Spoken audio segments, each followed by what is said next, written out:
Good morning, students. Welcome to the lecture series of parallel computing. In today's lecture, I will discuss the models of the parallel computation. There are three models of parallel computation: processor array, multiprocessor, and the multi-computer. Today, I will discuss the multiprocessor, about interconnection network, and the network topologies. So, let's start with the multiprocessor. Multiprocessor, the name itself explains that we have more number of processors. In case of a multiprocessor, the multiple CPU computers consist of a number of fully programmable processors and each capable of executing its own program. And here the multiple CPU computers shared a common memory.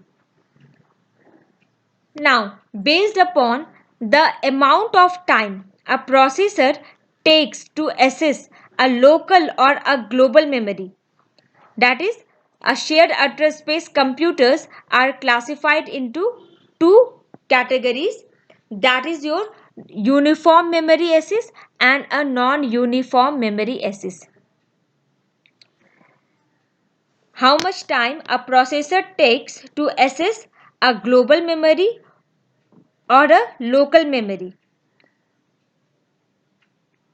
The shared address space computers are classified into two types: uniform memory access, which is we call it a UMA, and another we have a non-uniform memory access, which we call it a NUMA. What do you mean by a uniform memory access?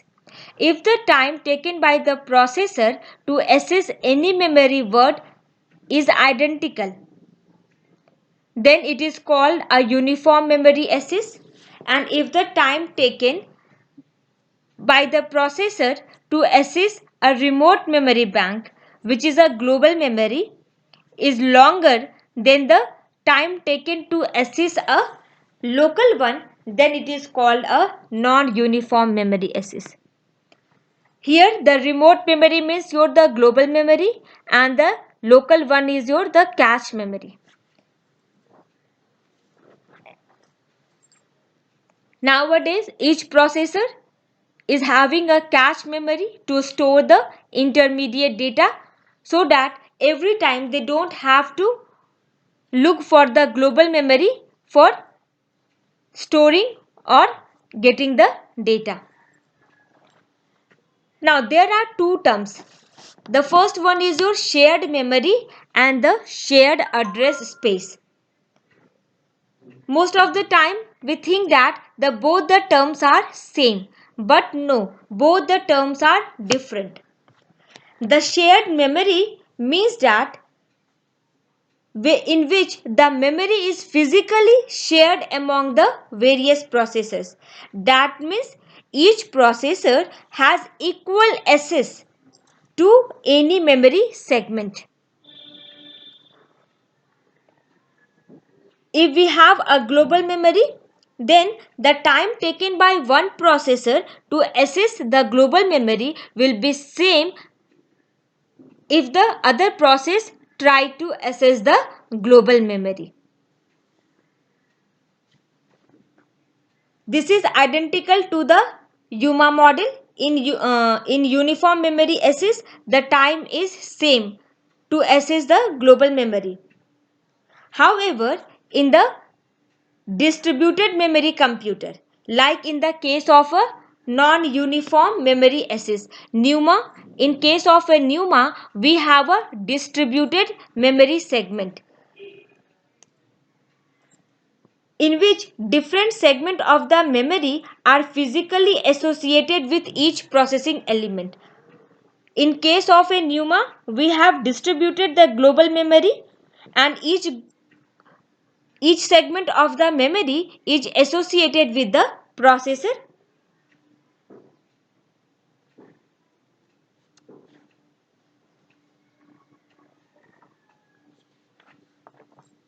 Now, before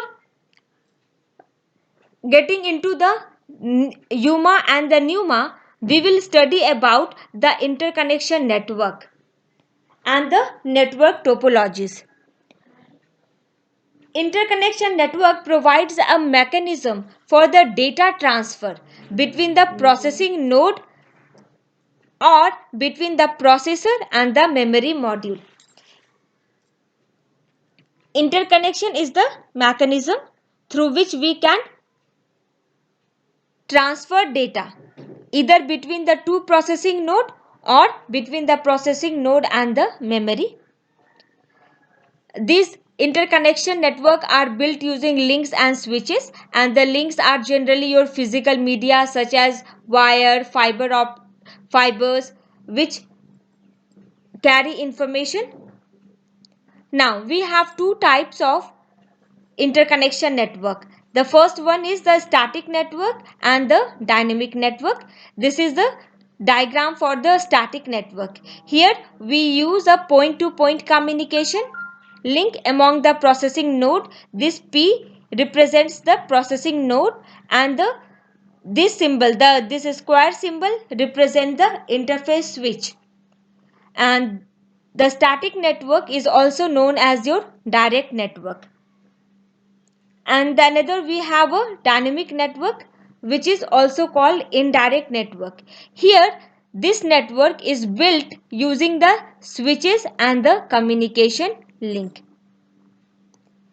These are the processing node, these are the interface switches, and this is the switching network. Here the processors communicate to each other through the switch elements and the communication link. Here the communication links are connected to one another dynamically by the switches to establish the path among the processing nodes and the memory bank. So these are two types of interconnection network we use in the case of a parallel computers. And we have a network topologies. These network topologies are used in the interconnection network. How the data and the address travels from between the processing node and between the processing node and the memory module, we have a network topology. There are various types of network topologies, but basically here we will study about the bus based network, the crossbar network, and the multi-stage network.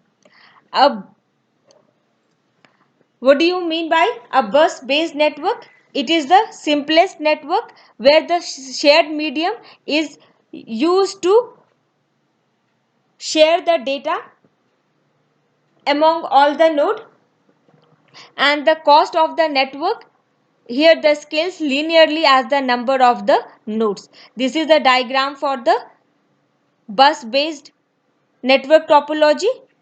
And next we have a crossbar network. Here we have the processors, and here we have the memory banks, and they are connected to each other using a switch. Here each point, the cross point represents the switch.